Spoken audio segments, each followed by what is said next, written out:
इतने जल्दी तो मौसम भी अपना रंग नहीं बदलता जितनी जल्दी जनता अपने आगामी नए प्रधानमंत्री को लेकर अपने विचारों का समीकरण उलटफेर करते रहते हैं। देश की जनता ने फिर से लोकसभा चुनाव को लेकर अपने विचारों को स्पष्ट तरीके से बदल दिया है। देश की जनता ने कर दिया बड़ा ऐलान, जिसे देख नेताओं के हो गए होश खराब। क्या देश में फिर से जनता कांग्रेस को लाना चाहती है? महंगाई या बेरोजगारी के नेतृत्व में यह जनता बीजेपी को फिर से तीसरी बार देश में प्रधानमंत्री नरेंद्र मोदी को देखना चाहती है। नमस्कार दोस्तों, आप देख रहे हैं पॉलिटिकल हिंदी विचार। देश की जनता ने किया बड़ा बदलाव। क्या देश से हो सकता है एनडीए अर्थात बीजेपी का सोपड़ा साहब? क्या देश में बन पाएगी इंडिया की सरकार? लोकसभा ओपिनियन पोल 2024 में आप सभी का हार्दिक स्वागत है। अभी जनता के बीच से यह जो सर्वे सामने निकल करके आया है, इस सर्वे में जनता से सवाल किया गया, कौन होगा देश का प्रधानमंत्री? क्या अब की बार नरेंद्र मोदी प्रधानमंत्री बनते देखना चाहते हैं या फिर भारत जोड़ो न्याय यात्रा यानी राहुल गांधी को प्रधानमंत्री देखना चाहते हैं? इन सभी प्रश्नों का जवाब इस वीडियो के अंत तक आपको मिल जाएगा। वीडियो के अंत तक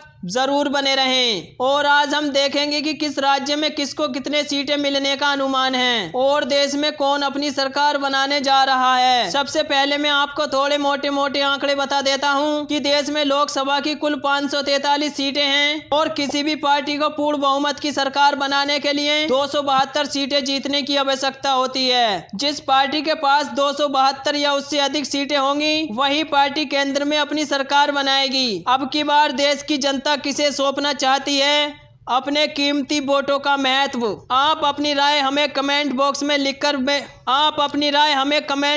लिखकर बता सकते हैं। आप देश में किसकी सरकार देखना चाहते हैं, क्योंकि जनता की राय लोकतंत्र को मजबूत बनाने के लिए महत्वपूर्ण होती है। इसीलिए अपनी राय अवश्य दें। बने रहिए हमारे साथ। चलिए शुरू करते हैं और देखते हैं सबसे पहला राज्य। सबसे पहले हम बात कर लेते हैं उत्तर प्रदेश की। उत्तर प्रदेश में लोकसभा की कुल 80 सीटें हैं। यहाँ पर भाजपा के खाते में 45, जबकि कांग्रेस यानी महागठबंधन के खाते में 35 लोकसभा सीट जाती दिख रही हैं। चलिए इसी के साथ यदि हम बात करें महाराष्ट्र राज्य की। महाराष्ट्र राज्य में लोकसभा की कुल 48 सीटें हैं। यहाँ पर भाजपा के खाते में 16, जबकि कांग्रेस यानी महागठबंधन के खाते में 32 लोकसभा सीट जाती दिख रही हैं। यदि हम बात करें दिल्ली की। दिल्ली राज्य में लोकसभा की कुल 7 सीटें हैं। यहाँ पर भाजपा के खाते में 3, जबकि इंडिया महागठबंधन के खाते में 4 लोकसभा सीट जाती दिख रही हैं। चलिए दोस्तों, इसके बाद अगला राज्य आता है जम्मू कश्मीर। जम्मू कश्मीर में लोकसभा की कुल 6 सीटें हैं। यहाँ पर भाजपा व इंडिया महागठबंधन के बीच बराबर की टक्कर देखने को मिल सकती है, जबकि भाजपा के खाते में 3 व इंडिया महागठबंधन के खाते में भी 3 लोकसभा सीट जाती दिख रही हैं। दोस्तों, इसके बाद अगला राज्य आता है हिमाचल प्रदेश। हिमाचल प्रदेश की 4 लोकसभा सीटों में से भाजपा के खाते में 2, जबकि इंडिया महागठबंधन के खाते में भी 2 लोकसभा सीट जाती दिख रही हैं। चलिए दोस्तों, इसके बाद अगला राज्य आता है अरुणाचल प्रदेश। अरुणाचल प्रदेश की 2 लोकसभा सीटों में से भाजपा के खाते में 1 और इंडिया महागठबंधन के खाते में भी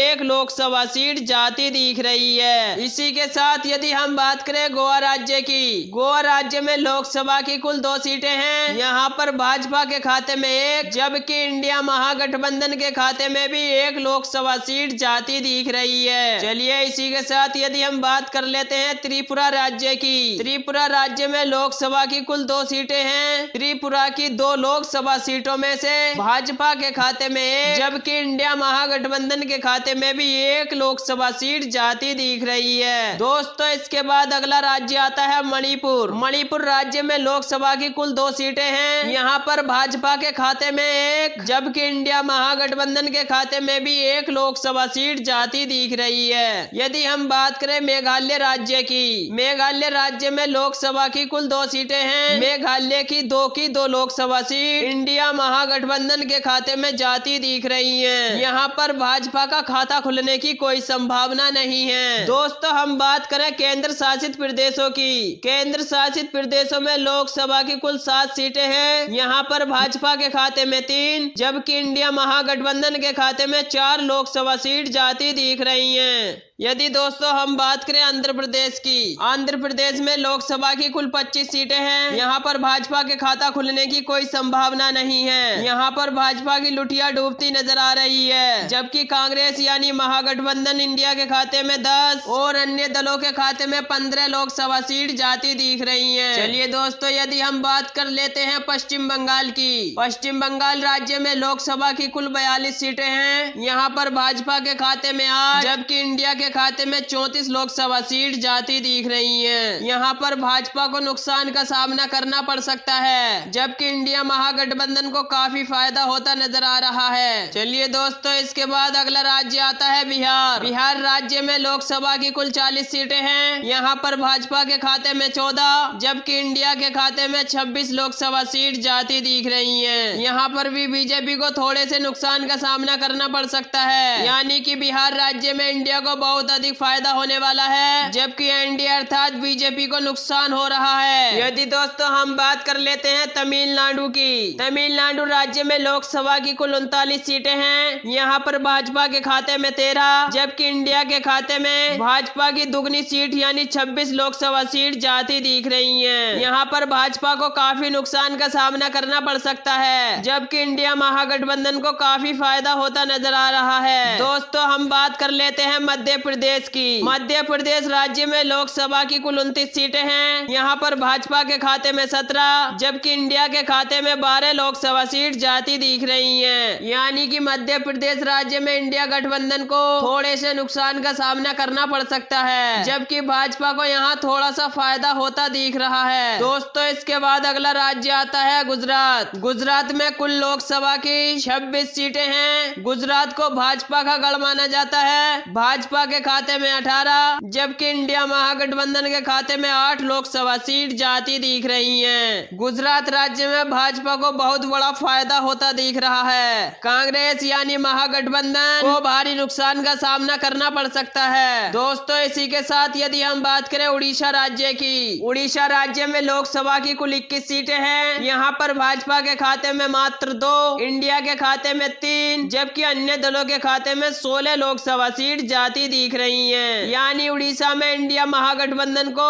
भारी नुकसान का सामना करना पड़ सकता है, जबकि यहाँ अन्य दलों का पलड़ा भारी होता दिख रहा है। दोस्तों इसके बाद अगला राज्य आता है केरल। केरल में लोकसभा की कुल 20 सीटें हैं। यहाँ पर भी भाजपा के खाता खुलने की कोई संभावना नहीं है। यहाँ पर इंडिया के खाते में 12, जबकि अन्य दलों के खाते में 8 लोकसभा सीट जाती दिख रही हैं। यानी केरल राज्य में भाजपा को भारी नुकसान का सामना करना पड़ सकता है। दोस्तों इसके बाद अगला राज्य आता है राजस्थान। राजस्थान में लोकसभा की कुल 25 सीटें हैं। यहाँ पर भाजपा के खाते में 17, जबकि इंडिया महागठबंधन के खाते में 8 लोकसभा सीट जाती दिख रही हैं। यानी कि राजस्थान राज्य में भाजपा को फायदा होने वाला है, जबकि इंडिया महागठबंधन को यहाँ पर नुकसान का सामना करना पड़ सकता है। चलिए दोस्तों इसके बाद अगला राज्य आता है तेलंगाना। तेलंगाना राज्य में लोकसभा की कुल 17 सीटें हैं। यहाँ पर भाजपा के खाते में मात्र 4, जबकि इंडिया महागठबंधन के खाते में 7 लोकसभा सीट जाती दिख रही हैं। यदि वही बात करें हम अन्य दलों की, तो अन्य दलों के खाते में 6 लोकसभा सीट जाती दिख रही हैं। दोस्तों इसके बाद हम बात कर लेते हैं असम राज्य की। असम राज्य में लोकसभा की कुल 14 सीटें हैं। यहाँ पर भाजपा के खाते में 9, जबकि इंडिया महागठबंधन के खाते में 5 लोकसभा सीट जाती दिख रही हैं। यहाँ पर भाजपा को थोड़ा फायदा होता नजर आ रहा है, जबकि इंडिया महागठबंधन को थोड़े से नुकसान का सामना करना पड़ सकता है। चलिए इसी के साथ यदि हम बात कर लेते हैं झारखंड की। झारखंड राज्य में लोकसभा की कुल 14 सीटें हैं। यहाँ पर भाजपा व इंडिया महागठबंधन के बीच बराबर की टक्कर देखने को मिल सकती है। झारखंड की 14 लोकसभा सीटों में से